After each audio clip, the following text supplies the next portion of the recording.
How was I gonna start this off? I forgot. Okay, so I listened to the new Eminem album, and I gotta ask, does Eminem know what a concept album is? Does Eminem know what satire is? And is he self-aware enough to engage with the cultural criticisms levied against him? Well, if you're listening to the Death of Slim Shady, Coup De Grace. if you're listening to the Death of Slim Shady, the answer is a light no. I'm on 1,000, now I'm drowsy. And all I wanted was a lousy letter or a call. I hope you know I ripped all of your pictures. So for background, Eminem recently released his 12th studio album, The Death of Slim Shady. Dropped on July 12th, it's a concept record of sorts in which M directly engages with his blonde-haired persona that garnered him so much media attention in the late 90s and early 2000s. Due to his technical skill, co-signs by some key hip-hop cultural gatekeepers, and a good list of memorable songs, he earned the respect of folks deep in hip-hop, as well as white folks new to hip-hop culture. Beyond that, he was able to sidestep the culture vulture allegations for a few important reasons. One being his ability to lampoon white trash culture through the troll-like Slim Shady persona, allowing him to make fun of the extractive nature that white folks have with hip-hop, while two, aligning with and being in community with black folks, not crossing cultural lines, i.e. engaging in the N-word debate, and using his platform to uplift the black artists that he came up with. That and drawing a very awkward line in the sand against Donald Trump. That's an awfully hot coffee pot. Should I drop it on Donald Trump? Probably not, but... More on that later. But despite having skill and personality to make it in the rap scene, what set a lot of people off were his shocking and violent lyrics, usually based in misogyny and homophobia. But this was the 2000s, remember? People loved that stuff. For real, the media hated women during this decade. And every decade, I guess. But regardless, he utilized his ability to shock and transgress to keep eyes on him, tell some cringe jokes, and sell millions of records. But also he can rap fast. I'm joking, he's very talented, even though... Cinnamon, cinnamon, all feminine, feminine, all venom, and hard venom, and cinnamon, all venom, and cinnamon, all venom. Nah, but for real, I'm kind of a hip-hop head, and I can cycle through a couple of my favorite Eminem songs here. And with his fault, he has released anti-war and anti-police songs like Mosh, even though, as we discussed in my last video, many artists across the musical spectrum released music critical of the Bush administration. But from what I remember, one of his most famous songs, Stan, actively engages with the dissonance he feels around his own fan base and his effect on their lives, or how mainstream pop culture inspires folks to engage in harmful parasocial relationships with their favorite artists, and how that can have damaging and even lethal consequences.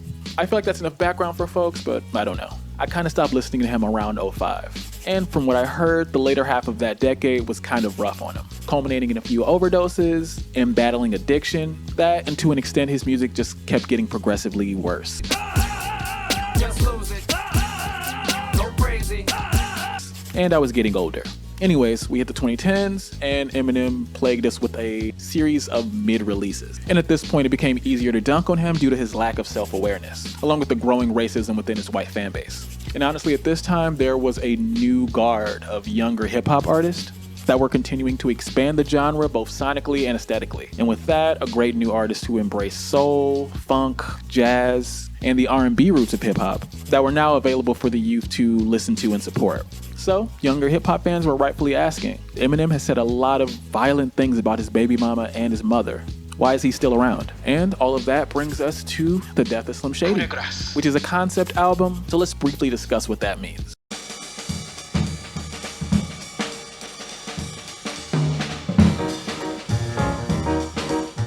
While there's no standard definition for what is considered a concept album, there are several elements that set it aside from its traditional counterparts. If a traditional album is a collection of songs, like Revolver by the Beatles, for example, a concept album might revolve around a central theme. Think The Suburbs by Arcade Fire, tell a narrative story, i.e. Tommy by The Who, exhibit a cohesive stylistic approach, like Time Out by Dave Brubeck, or be tied together by a unifying mood. Think Wee Small Hours by Frank Sinatra. Sorry for all of those white examples, but let's dig into it a little bit. The concept album is an effective creative device, mainly because it offers more creative space to communicate complicated feelings in a varied, layered, and contextual manner. You want to talk about the superficiality of rock stardom while also talking about gay and drug shit? Do you want to explore the morphine and rat poison delusions that ended the life of someone close to you, acting as a catharsis for that grief? Or your entire output could be a conversation about how you, your craft, and your faith interact with who you are. Concept records, for better or for worse, allow musicians to test their writing chops with layers of cohesion and world building. It's by no means a superior album experience, but it is hard to pull off. Which brings us to... Gen Z trying to cancel me. Pronouns, Michael Jackson. Caitlyn Jenner, I misgendered. Mr. Jenner, sorry, Miss Jenner. Am I canceled now? Shut up!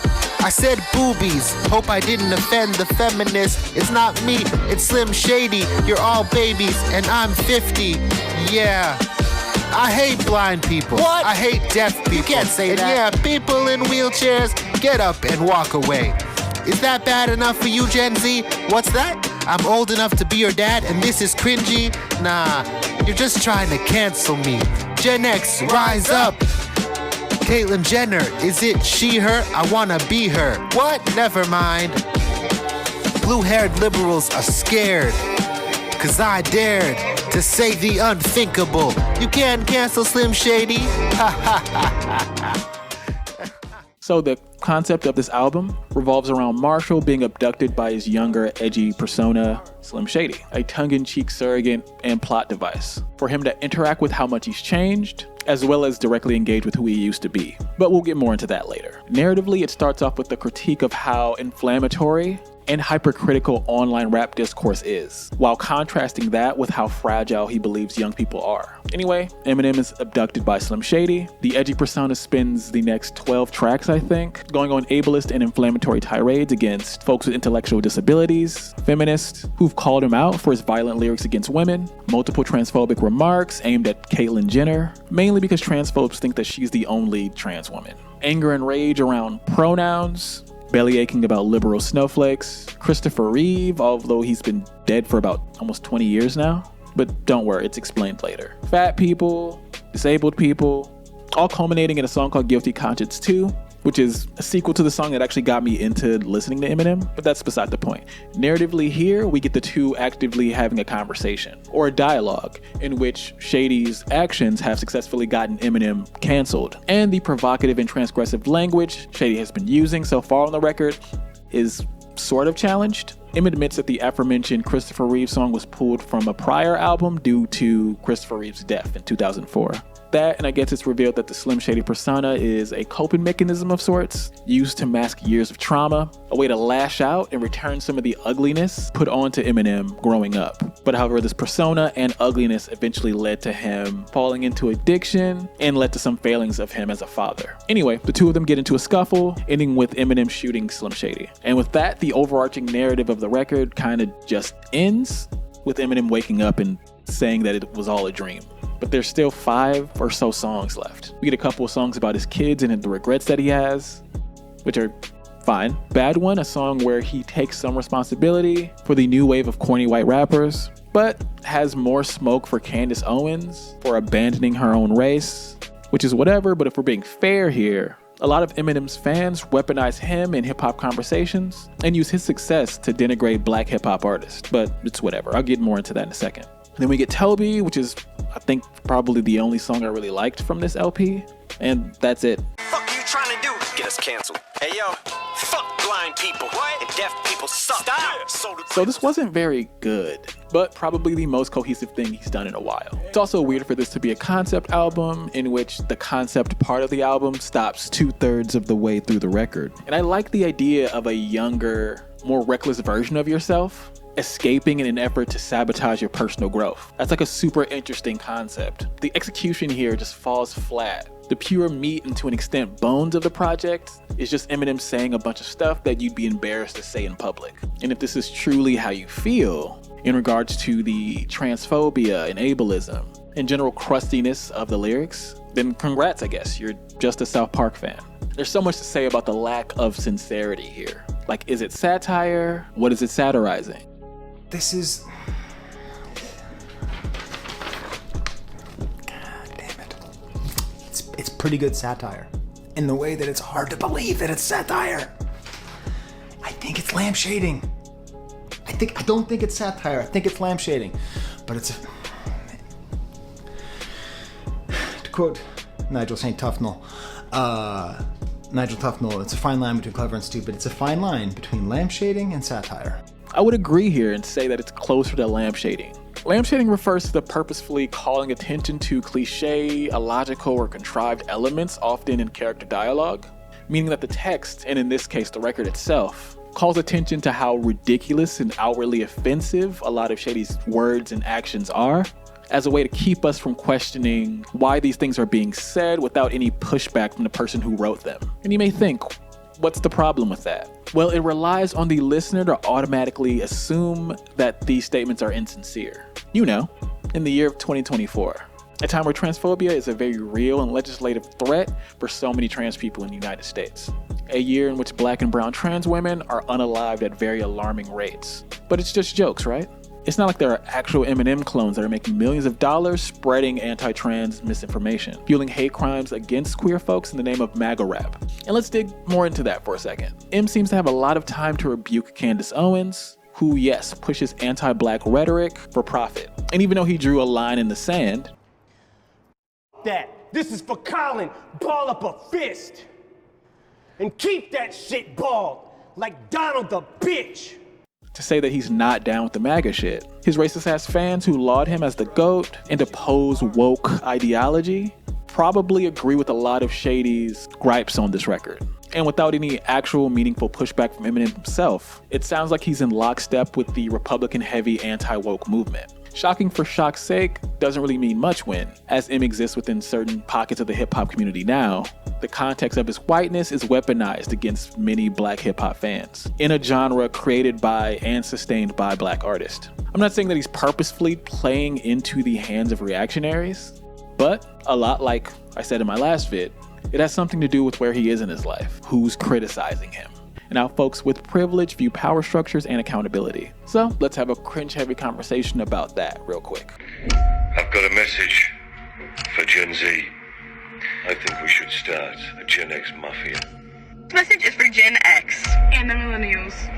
We don't know what you have planned for us and why you're recruiting everyone. For those Gen Zers out there that don't understand the Gen X rise, let me explain it. The Gen X folks are the toughest people that currently exist in our world today. They are emotionally tough and they are physically tough. Nobody was watching us. And let me tell you, natural consequences are the best way to learn life lessons. They are mad. They've started to get sick of it. We've pushed the Gen X to their limits. They're trying to cancel Eminem. They're starting to. They're rising up and saying, okay, it's time for the smartest generation. We're fully prepared to see what that generation is going to do. Okay, sorry y'all had to watch that. But it's very pertinent to the conversation. To truly understand where the directed anger comes from, we must break down how whiteness interacts with generational resentment. If you want to know why M feels comfy masking his derision and frustration with a younger wave of marginalized people, or why he feels more comfortable calling out Candace Owens for her anti-Black rhetoric, but not his own role in constructing anti-Black, spiritual, lyrical, white, corny rappers. We can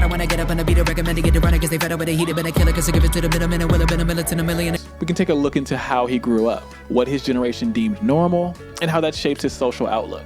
Later in the record, M goes into detail about some traumatic experiences he had at a very young age, and how that inspires the passion that he puts into expressing himself creatively. I'd also recommend therapy, but from what I've noticed around recent generational discourse, violence at the hands of family members or your neighbors and peers seems to be normalized. Is Gen X okay? No, seriously, are you guys okay? What kind of stupid fucking question is that? We're fine. It's 2023. This shit is a cakewalk. We got like 900 TV channels and Prozac. Our kids are grown or almost grown, and our parents are either dead or too old to threaten to kill us every day. I brought you into this world. I could take you out of it. Our boomer parents could turn anything violent. Hey, Dad, can I get a paper towel? I'll paper your towel. We didn't have anti-bullying campaigns. Our parents bullied us. If we got hurt, like really hurt, our parents were pissed. Our parents would leave us places all the time. They'd forget us at the store, and there's no way to get a hold of them. So you just have to sit there and hope they came back for you. The school had to take our pictures and fingerprint us in case we got kidnapped. We were like 30 years old when we were 12. Already smoking cigarettes, drinking our parents' liquor. We are older than Google. We spent 30 years taking a dump without a cell phone, and no one had to tell us not to eat fucking laundry detergent. So yeah, I mean, we're okay. We're okay. You're a victim. And for that, I'm truly sorry. The way I see it, there seems to be a lot more pain and trauma from the abandonment and violence normalized during that time period.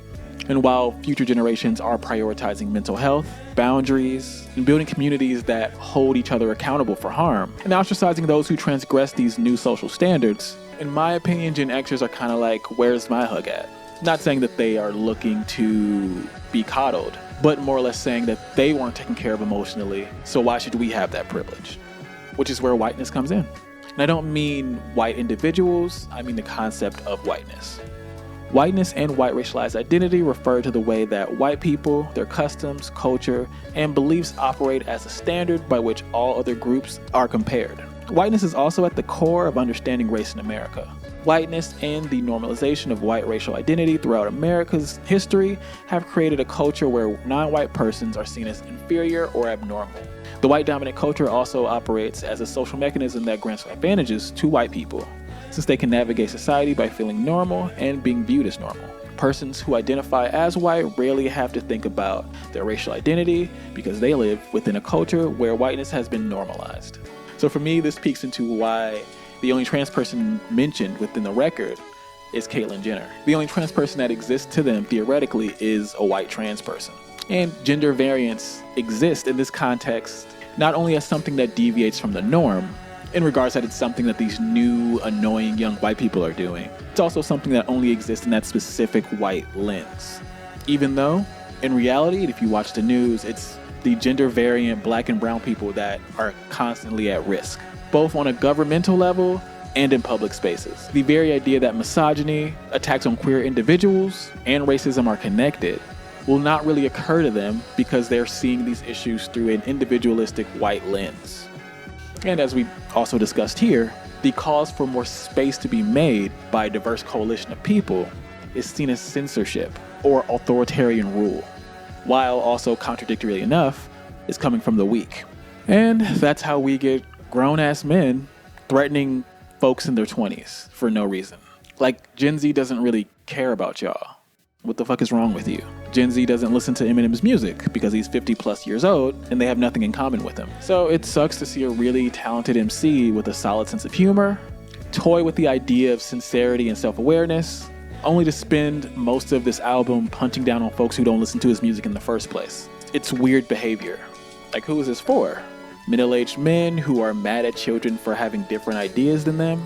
I guess it's easier to do that than to challenge yourself and do something different. Last point I'll bring up is that it's not like there aren't actual examples of younger edgelords maturing and releasing art that maintains their sense of humor while also challenging themselves musically. But with that said, it looks like Eminem is heading in that direction, hopefully. We'll see. And that's all I got. Thanks for watching. It's the first time I've ever reviewed a record, kind of, sort of. So let me know if you want me to do more of that in the future, I guess. And if you want to support my work and shape the output on this channel, feel free to join my Patreon. I'll put drum stuff there, as well as videos like this. And if you made it this far, say big ups Christopher Reeve in the comment section. I really think he was the best Superman. Peace. An asshole? Say it with me now, Marshall. I just don't give a fuck. Of course you don't, because you're a fucking cartoon character.